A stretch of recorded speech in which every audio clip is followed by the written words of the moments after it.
Guitarras en el aire. Eléctricas. Eléctricas salsa. Pam, pam, pam. No, de eso no vamos a hablar ahora. ¿Sabés que yo te digo eléctrica salsa? Pam, pam, pam. Vos no sabés de qué hablo, ¿no? Así arrancaba Zen. Eso era DJ Clota. Sí, digo, arrancaba Mi Zen. amor, no entendés nada. Vamos a ver, ¿no? Es modelo y le encanta. Bueno, no vamos a hablar de eso. Vamos a hablar justamente de otra cosa que no tiene nada que ver con las pavadas que acabo de hacer. Muy bien. ¿Qué dice? Si están viendo la TV, ¿qué dice? Dice que son historias oficiales. Sí. Entonces, ¿yo qué hago? Me corro a un lado Nada, te quedás a mi lado. y acá está Vicky. Vicky Acá Duclos estoy. Iboet. A punto de cumplir años. A punto, caramelo. Trabajando. Le vamos a pasar el dedo así y vamos a testear la calidad. Y eso dice que va a hablar de rock, va a hablar de contexto sociohistórico, va a hablar de bandas, va a hablar de artistas, va a hablar de Argentina, de México, va a hablar de Chile, de Uruguay, va a hablar de todo. Todo eso roto como nos gusta, bien rock and rollero, rompan todo, es lo que va a tener a continuación. Y ahora se va a extender lo que tenga que durar. Lo que dé. Más o menos. No te Más o creas. menos. Así que bueno, Vicky. Señor. Igual yo me alegro porque voy a tener buena compañía en este bloque y la verdad es que me pone muy contenta por un lado que estés vos, Diego, que además lo viste todo el documental y además sabés un montón, así que me vas a poder ayudar, guiar y completar todas las cosas que yo voy a comentar. Y además el señor Brian Ozark, que no sé si ya está del otro lado en realidad, pero lo vamos a tener también de compañía porque es nuestro especialista en música. Bueno, primero quiero hacerme un automimo, un autorreferencial. Bueno, él porque quiere hablar en de muchas él. de las cosas que están, esos momentos históricos, esos discos, esos artistas, esas bandas, pude hasta físicamente en alguna ocasión estar ahí. Obviamente cuando veía en el documental me partía al medio. Y en otras como, sí, yo me acuerdo cuando salió tal banda, tal disco, yo lo rastreé. Un disco me acuerdo que me lo mandé pedir porque ni siquiera se conseguía en Argentina, cosas así. Hermoso, Ese hermoso. es el nivel de enfermito que tengo a mi lado Yo era para hablar muy- de este tema. Bueno, es más, Gustavo Sí, puede sí. dar fe. ¿Cómo era mi apodo en cierta época? ¿Cómo ¿te era? acordás? ¿Cómo era su apodo? El rock. ¿En serio? Sí. Ay, no, Bueno. chicos. Sí, posta. Qué sexy. Todo eso que ves en eso, todo eso que ves en el documental, eso era parte de la esencia. Primero, uno quien me conoce sabe que tiro bastante para el palo de madera en la calle peleando contra los. Así que bueno. Bueno, Diego. Nada, quería contar eso. Está nada más. muy Así bien. que, muteame, A mí ya me está. alegra, a mí me No tengo nada alegra. que Y hacer. Brian está del otro lado. ¿Cómo estás, Brian, otra vez? Bien, muy bien aquí, prestándote mucha atención. Ay, bueno. Para asistirte, lo que te haga falta. Por favor. Bueno, vamos a comentar sobre Rompan Todo. Rompan Todo se anuncia a sí misma, me asustó, se anuncia a sí misma como la historia del rock latinoamericano.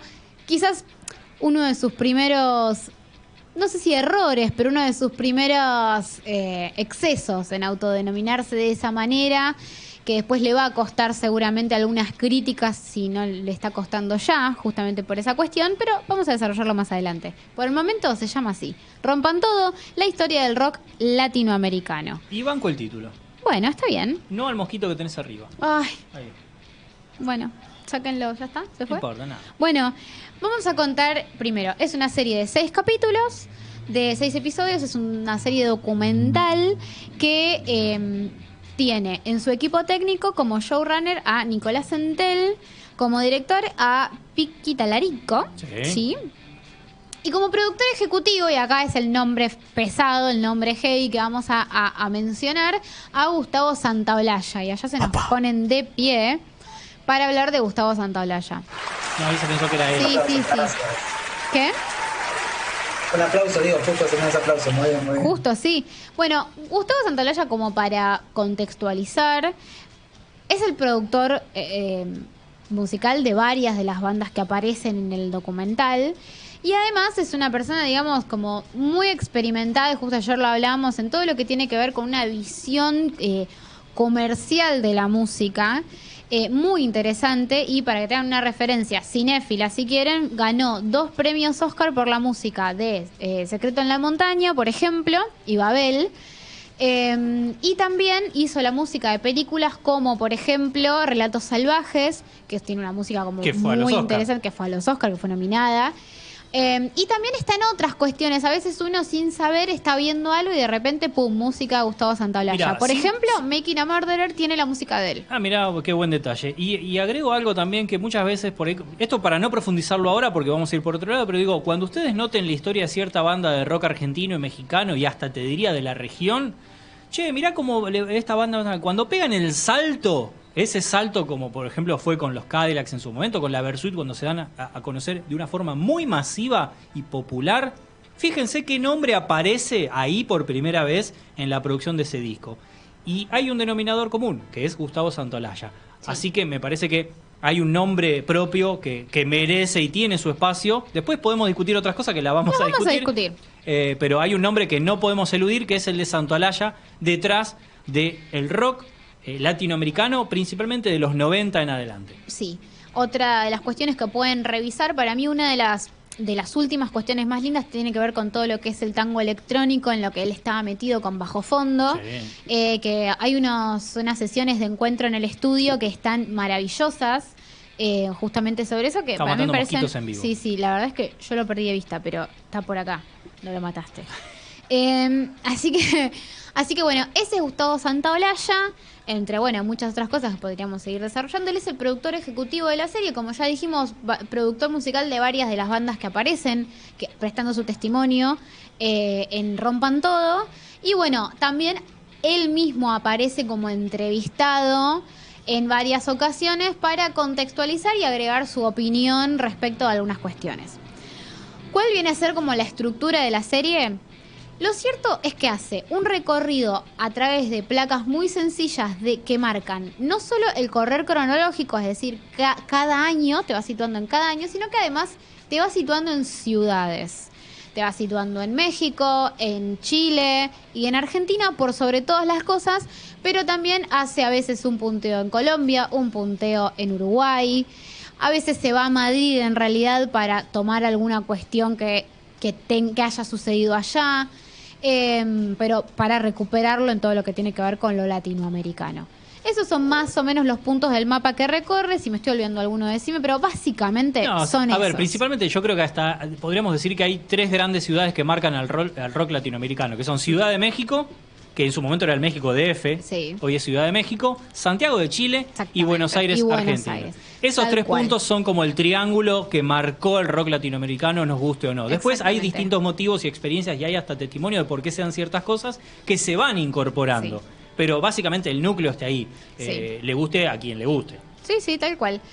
Bueno, la serie justamente toma estos tres lugares y hace un recorrido cronológico desde hace muchas décadas, en el que justamente lo que va mostrando es la progresión de cómo se transformó según las necesidades políticas, sociales y musicales del momento, según esa demanda que había, cómo se fue transformando lo que es el espíritu o el concepto del rock. Cómo va cambiando a través del tiempo y según el lugar geográfico en el que uno se ubique. Sí, a grandes rasgos también hago mención al respecto de lo que quiera. decís, Vicky, que es que de alguna manera se estaba dando algo en paralelo en todos estos países que se mencionaron, se estaba dando algo en paralelo a nivel musical en el mundo también, obviamente de acá por ahí llegaba un paso después, pero era un paso después casi inmediato, a diferencia de otras cosas que podríamos hablar, bueno, ya que hablamos siempre de cine, el cine en Latinoamérica llegaba siempre mucho después de lo que había en otras movidas, en rasgos generales. En la música era, che, vengo de Nueva York, vengo de Los Ángeles, traigo esto. Y esto estaba sonando en ese momento, llegaba a Ciudad de México, obviamente hablemos de que el rock en español es innegable que el primer punto donde pisa es México. Obviamente estaba al lado de la gran movida del rock, justamente que lo mencionaba en los bloques anteriores, de cuando el rock británico llega a Norteamérica y bueno, se va expandiendo. Cuando llega a México, ahí es donde, explota, la peor explosión del mundo, dice. Sí. Y ahí explota y de repente inmediatamente llega a Buenos Aires, Argentina, y están pasando cosas en Buenos Aires, en Argentina, está pasando cosas en Ciudad de México, en México y en otros países de la región, y obviamente está pasando algo muy fuerte en Santiago de Chile, en Chile más precisamente como país. Desde el punto de vista, Brian, vos cuando quieras decir algo, por favor, Manifiéstate. era justamente, sí, bueno, estaba esperando la pausa, pasa que venían embalados y venía sintiendo todo lo que venían diciendo. Sí. Es muy importante lo que dice Diego, porque es parte de la identidad del rock, por lo que nosotros conocemos. La primera barrera era el tema del idioma, ¿sí? ¿Por qué? Lo primero que se hacía era hacer un cover y empezar a traducir las canciones. Y había que animarse a hacer eso y que te quedara más o menos bien. También el estilo, empezar a incorporar lo que es un estilo de blues, de rock, de soul, que no es latino, ¿sí? Nosotros tenemos un origen musical muy distinto. Entonces fueron los primeros músicos que empezaron a importar, y bueno, lo dicen en el documental en algunas partes, a importar, reinterpretar y empezar a crear un material con identidad propia. Que creo que eso es lo más importante que empiezan a decir, que empezó a pasar en México, como se digo ahí en México, que también se empieza a dar en varios países que dicen, che, mirá, tenemos esto, podemos hacer esto, y también la formación del músico, desde músicos que empezaban por motus propio y autodidactas, a otros que se iban compartiendo el conocimiento y empezaban a buscar y a realizar una búsqueda musical, que me parece que eso es lo que ustedes dicen, es tal cual es eso, el génesis y el nacimiento estuvo justamente ahí, una vez que se pudo vencer esa diferencia del idioma. Sí, totalmente. Y algo que hay que mencionar es que, quitando el género musical, el concepto de rock pertenece a lo que es la tribu urbana del rock. Esto tiene que ver con sociología. Y el rock justamente lo que tiene que mostrar es que, como tribu urbana, como grupo de pertenencia, es que se opone al establishment, a las reglas conocidas. Es de alguna manera, es protestar contra lo convencional, contra las estructuras, contra la sociedad en su conjunto desde el punto de vista del sistema. Entonces, si tomamos en cuenta que el concepto de rock, más allá de la música, tiene que ver con eso, ¿cómo no vamos a hablar de rock y este crecimiento exponencial en toda la región cuando hablamos de contextos sociohistóricos que tienen que ver con dictaduras, con desapariciones, con crímenes de lesa humanidad, con prohibiciones, con un montón de cosas que, digamos, no hacen más que alimentarlo? Sí. Bueno, incluso en lo que tiene que ver con la historia, digamos, lo que hace este documental, ahora voy a comentar una característica muy particular más, pero justamente lo que hace es mostrar y evidenciar cómo lo que necesitan las distintas sociedades y cómo va sucediendo la historia es lo que va marcando cómo va cambiando el arte. Y en este caso lo hace justamente desde el punto de vista del rock, que no es una sola cosa, sino que puede ir cambiando según las necesidades, pero siempre manteniendo como esa base, ese espíritu que no se puede modificar. Bueno, tenemos en estos tres países principales, en ese triángulo que marcaba Diego hace un rato, tenemos hechos como, bueno, México justamente, que tiene una historia que tiene que ver con la violencia, que tiene que ver incluso con hechos muy particulares como el halconazo, o como sus terremotos, por ejemplo. Ah, qué momento, por favor. Sí, es tremendo. Y la serie no escatima en lo que es registro archivo, que a veces por ahí le hace perder tiempo en lo que tiene que ver de hablar de la música, pero que en realidad va a tener todo que ver con la música posterior. Entonces es importante cómo lo marcan. El halconazo, no sé si se acuerdan, Roma, que hay una de las escenas más importantes de Roma, justamente se dan durante el halconazo. Es increíble, si alguien no sabe lo que es, que lo busca y lo lee, pues espectacular. Espectacularmente terrible, pero digo, es un hecho espectacular lo que sucedió, no se puede creer. Bueno, y lo mismo sucede en Chile con lo que tiene que ver con la dictadura, con Pinochet, por ejemplo, como... Una historia por ahí, en general, a diferencia del halconazo, más conocida por cercanía también, y también por cuestiones de dictadura, que fue como una especie de bloque. Y también justamente en Argentina, que tiene que ver también con la dictadura, y en Argentina, por supuesto, tiene como un centro un poco más fuerte en el que habla de más cuestiones, incluso se mete en cuestiones también de, no sé, la presidencia de los 90, de cuestiones más económicas incluso, como que hila un poquito más fino.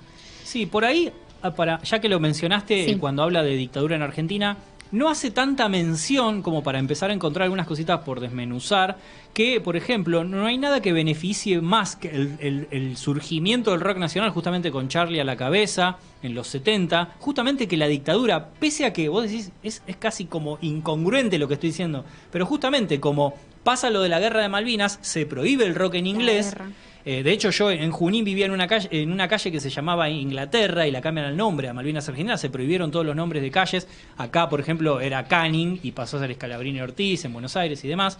Y bueno, lo que hacen es impulsar y darle mucha fuerza al rock nacional, justamente. ¿Por qué? Porque no había que cantar rock, y mucho menos en inglés. Bueno, justamente la característica particular que no quería dejar pasar de lo que es este documental es que ¿quién cuenta la historia?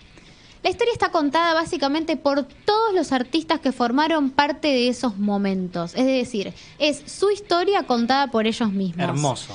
Y lo cierto es que lo que hay es una especie de... estructuralmente hay un disparador que puede ser un fragmento de una canción o un registro de archivo, y después la historia se construye a través de pequeños testimonios muy pequeños. Obviamente uno por ahí tendría como más ganas de escuchar más, porque uno a veces de gente como por ejemplo Charlie terminas escuchando pocas palabras sueltas. Dos cosas al respecto. Primero, te recontra deja con ganas de más siempre, todo el tiempo, pero lo que pasa es que es imposible. Pasa que justamente lo que estaba diciendo era como que hablan todos. Claro, entonces hablan tenés, todos. De México, no sé, bueno, tenés Alex Lora, Cuba, Maná, Molotov. ¿Quién más de México? Aterciopelados tenés Control también. Machete, tenés Control con Fermín, Machete. con la voz. De acá Argentina, Fito, Charlie. Pedro Aznar, Almendra, por favor, Soda amo. Stereo. Lebón. Pedro Aznar, Lebón. Nito, Lito. De Uruguay, todo. La Vela Puerca. Bueno, Ciro también de los Piojos. Ciro, habrá hasta Woz, Catu Pecu, todos hablan. René. Tremendo, O sea, tremendo. Y Todo. estamos diciendo Están un todas las voces. puñadito de nombres, pero están todos. Marcelo Moura, por favor. Marcelo Moura, sí. Sí, Trafa, no sé, gustó la mucho. lista es eterna. Sí, perdón, Brian. Sí, es como es como si uno agarrara una enciclopedia, porque la verdad está buenísimo. Y hasta el material de archivo grabado de Flaco Espineta, a ver, y reflexiones y frases Gustavo. puestas en el lugar preciso, hablando del tema que están tocando en ese momento. Tremendo. Me pareció magistral. Y otra cosa. Calamaro, Fabiana Cantilo. Sí, bueno, la lista es eterna. Primero es como dice Brian y como dice Vicky, son los testimonios de los que hicieron la historia.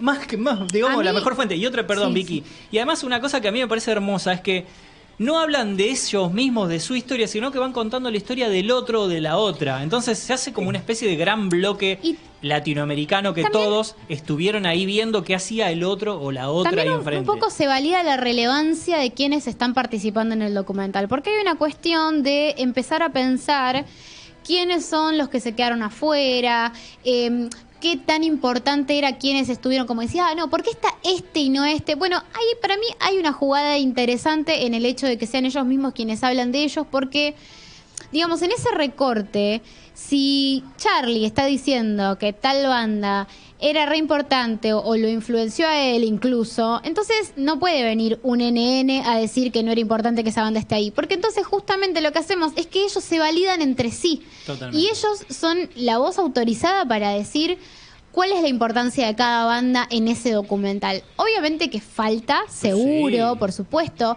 De hecho, yo siento que en el último episodio, a partir de los 2000 para adelante, no dejan de pasar cosas, digamos, pasan muchas cosas. Y ahí fue donde yo sentía, dije, ay, se va a quedar corto porque es que se queda corto. imposible. Lo cierto es que esto no es una puerta cerrada, que hayan más historias del rock latinoamericano en donde se pueda seguir avanzando sobre esto. Nicolás Entel comentaba en redes sociales, porque justamente se armaron debates, muchos debates que yo no concuerdo con las posiciones, incluso arrastraron a los músicos mismos que participan del documental a tener que decir cosas en contra o en reclamo o lo que faltó del documental.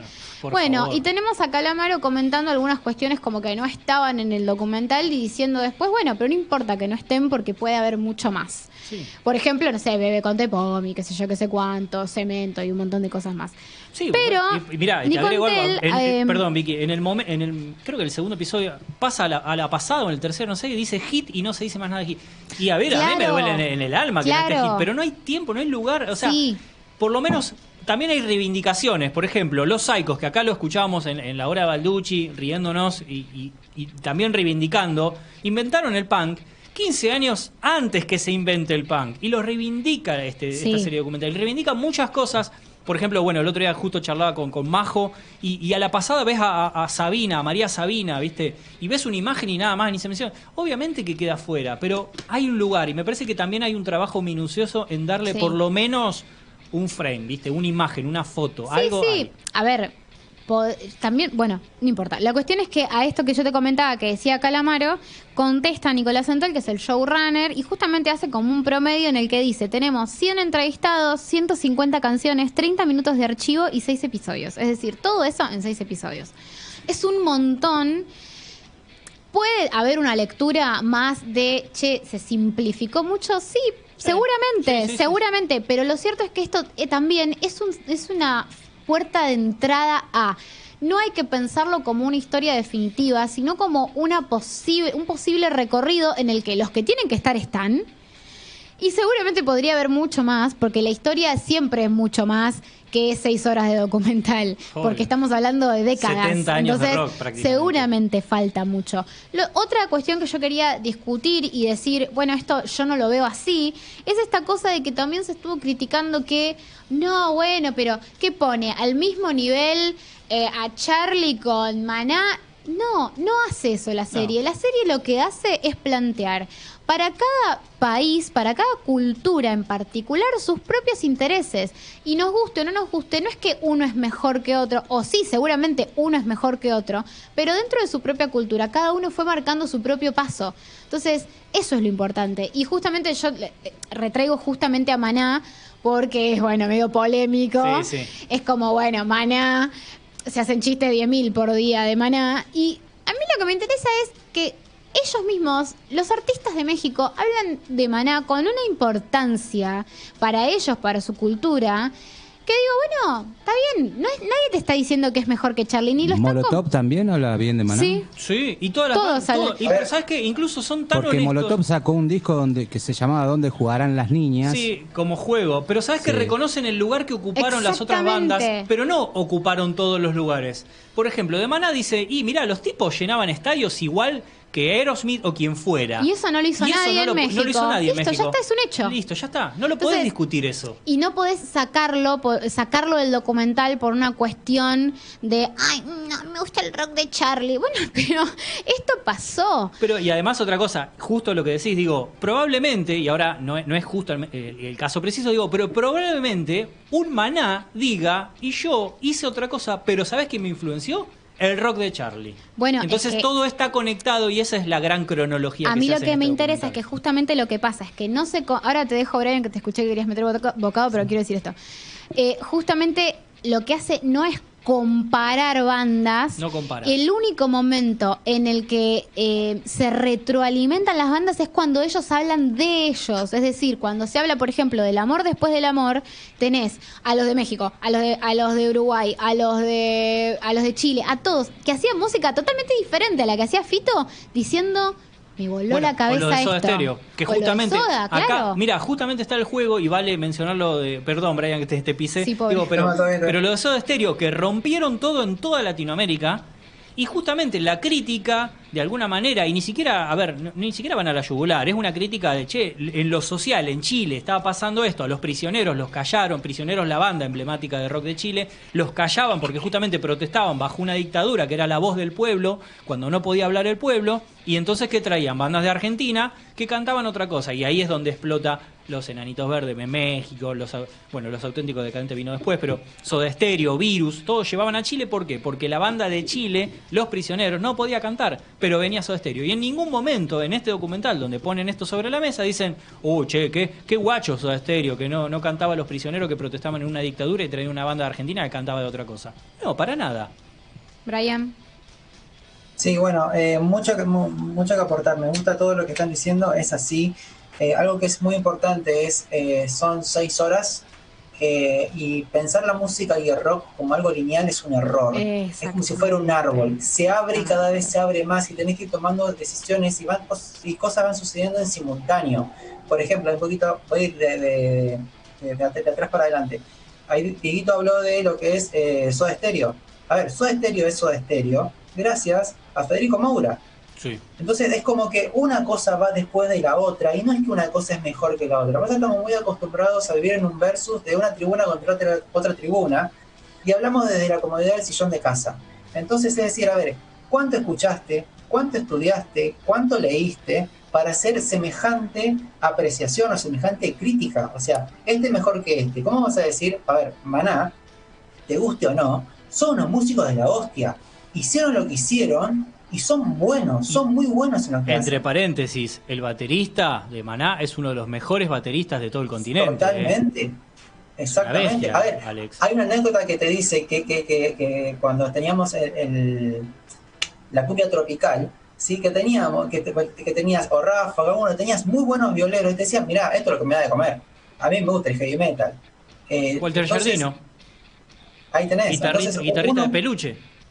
Exactamente. Así, toca 3 acordes o tirar un riff sin equivocarte y después ponerte a criticarlo a Giardino. Ah, no, porque así siempre es lo mismo. No, macho, o sea, seamos desde dónde vamos a hacer una crítica y si es constructiva, desde dónde, y si es para tirar palos nada más, Sí. me parece que no tiene sentido. Y entender el trabajo del otro. Es un laburazo el Claro. que hicieron. Claro, Eh, claro, tal a cual. ver, Y no solo perdón, Brian, no solo es un laburazo, era contra viento y marea, y en casos como lo dice Piltrafa, era donde peligraba Sí. tu vida cada vez que te subías al escenario y cada vez que ensayabas también, porque también lo cuenta Totalmente. Moyo. A ver, cuando dicen en los 60, escuchame, dicen, era normal que te pasaran una noche en la comisaría. Moyo, Y corazón. esto, Lo amamos. claro, y eso uno, el público, no lo ve, y el músico lo está viviendo, y con sus pares. Yo creo que por eso un poco lo que dice Vicky. Más que validarse, la vivieron. Y está bueno que se cuentan desde ahí. No la vivieron, Ah, la porque hicieron. Claro. La hicieron, claro. Vos Igual. fíjate, a ver, Argentina, México, Chile, lejos de superproductoras, y es difícil, o sea, no fue nada fácil. Y el contexto social, menos que menos. Económico, ni hablar. Ni hablar. Para mí, una de las cosas, ya para ir cerrando, de las cosas interesantes que suceden, a pesar de que, bueno, siento esto de que en los primeros episodios se toma más tiempo, que lo hacen apurarse en los últimos episodios, como que termina desbalanceado un poco, inevitablemente igualmente, o sea, no es una crítica, pero sí como una opinión. No creo que merezca el maltrato que está recibiendo por parte de muchos públicos, no creo en absoluto que lo merezca, digo, verdaderamente, chicos, ¿quién no quiere tener todas esas entrevistas para hacer el documental que quiera? Es una locura. Y me parece que muchos también deben hablar desde ese lugar, desde el creer que cada uno hubiera hecho algo mejor, y lo cierto es que es inabarcable y abarcaron todo lo que Para pudieron. mí hay un resultado magnífico, y los que vivimos algunas cositas de esos momentos, Sí. te digo que yo moco garantizado, yo lagrimé todos los episodios, ¿qué crees que te diga? Sí, lo cierto es Es que muy sí. emotivo, muy fuerte. Bueno, y toca una fibra muy sensorial, está muy pensada y está muy... Te va llevando en el relato. Ahí coincido completamente con Diego. Y ahí te dejo, Vicky, lo que vas a decir. Hay un detalle que yo en un momento me quedé, y lo habíamos hablado en algunos programas. No nos acostumbremos a leer titulares, a todo rápido, al fast food, porque desde ahí vamos a criticar y perdemos la profundidad del conocimiento de lo importante. Por ejemplo, cuando aparece con la claqueta y dice Lito con doble T. No, man, no te puede pasar eso. ¿Cómo no tenés una conciencia de quién es Lito Nevia? ¿Sí? Detalles como ese, digo, no caigamos en la superficie. Digo, bueno, me clavé en la serie, ya la vi, bueno, tanto, chavo, otra cosa. bueno.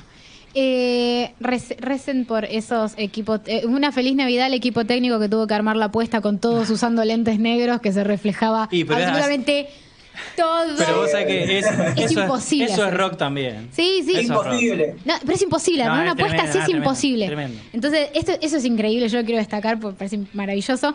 Destacar el momento de León Gieco haciendo una autocrítica durísima y muy fuerte de cuando ellos hicieron este El concierto recital, por la este solidaridad. concierto que tenía en la época de Malvinas. Increíble, y me parece justamente que es la respuesta definitiva a la cultura de la cancelación, el decir, sí, yo no tendría que haber hecho esto. Listo, macho, ahí se terminó.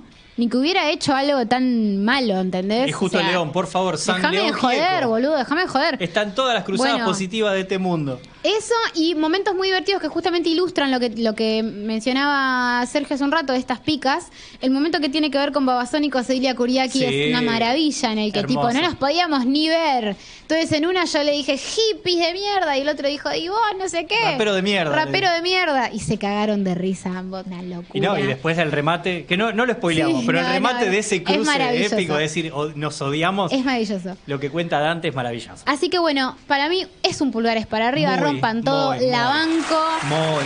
Hay que bancarla, hay que verla, por lo menos hay que verla, porque también estuve escuchando, estuve leyendo, esto es increíble, chicos, críticas de gente que todavía no la vio.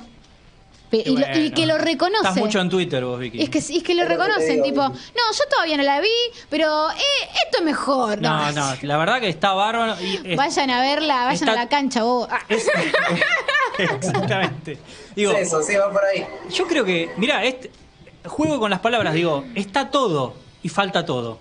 Sí. Es tremendo. Sí. Justamente, Sí. Rompan Todo me parece que es un hermoso cierre del año para los que vivimos mucho de esto. Billy Bond, chicos, perdón, Billy me voy Bond. acordando las Ay, cosas no, que hay, los por quiero favor. toda mi familia, quiero que sean mis abuelos, quiero pasar la Navidad con ellos. No, Chau. una cosa de loco. Así que Bueno, para Rompan cerrar, Todo, ¿no? Sí, tremendo. Coincido, digo, yo quiero también a esos abuelos porque, viste, están todos canosos. Yo en un momento dije, no, están todos grandes, dije. Tremendo. Wow, cómo Es verdad. pasa Tremendo. el tiempo, qué cosa linda. Sí, Billy Bond Bueno, te lo vamos. cruzas en la ferretería y ni lo... digo, como, pasa de largo. Sí, obviamente, te das cuenta lo que hace el tiempo. Bueno, vamos a cerrar con un temita. Vamos Dale. a escuchar una canción de Gambito, acá sí nuevamente, pero acá sí es el tema que sale en la película. Ahí va. Vamos a escuchar Jimmy Mac de Laura Nyro and Lavelle sería. Bueno, acá estuvo interesante la info que conseguí. Pertenece a un álbum del 71 que se llama Gonna Take a Miracle, grabado junto a Lavelle. Lavelle era un grupo de cantantes, ¿sí? Un grupo de chicas femeninas, ¿no? Que era, en su momento, recordemos que en los fines de los 50, de los 60, se generaban muchas bandas de cantantes que venían del gospel. ¿Sí? Entonces teníamos muchos grupitos. Bueno, de ahí Beyoncé sale de un grupo de chicas que hacían la primera en blues, que eran las Destiny Child. Bueno, así imagínense hacia atrás, que era una tendencia. Ahí va. Esta canción es un cover del 67 de Marta and the Vandellas, que era otro grupo de chicas que hacían de coro y de voces. Es muy particular porque esta chica es de piel blanca y por eso nunca fue considerada como una Soul Sister, ¿sí? Soul Sister eran, recordemos cuando está el tema Moulin Rouge. Al comienzo, antes de empezar a cantar, viste que hablan de sister, de soul sister, que se van tirando como se van presentando. Era como si eras parte o no eras parte de ese grupito. Bueno, esta chica no era negra, no creció alabando al Señor en una iglesia bautista, no era corista, pero sí era una gran artista musical. Había encontrado cómo transmitir esa parte emocional y a su vez era un poquito histriónica, se la recuerda mucho por eso. Cubrió desde lo que es el jazz hasta música muy de Broadway, hasta rhythm and blues y folk, o sea, tenía una amplitud muy interesante y muy buena. ¿Qué más? Bueno, ya en acordes de color les puedo contar un poquito de que estas canciones, si bien ella viene de un barrio bajo de Nueva York, que fue lo que le dio esta tónica y le dio esta personalidad para después de grande poderse juntar con este grupo de músicas y lograr este producto que están haciendo. Así que bueno, ya para redondear, vamos a hacer un viaje. También es un disco que recomiendo escucharlo entero, está muy lindo, muy bueno, tiene mucha melodía, así que vamos a darle play y disfrutar de una canción muy feliz porque es muy amable, cantable y chasqueable con los dedos. Van a empezar a hacer el típico. Jimmy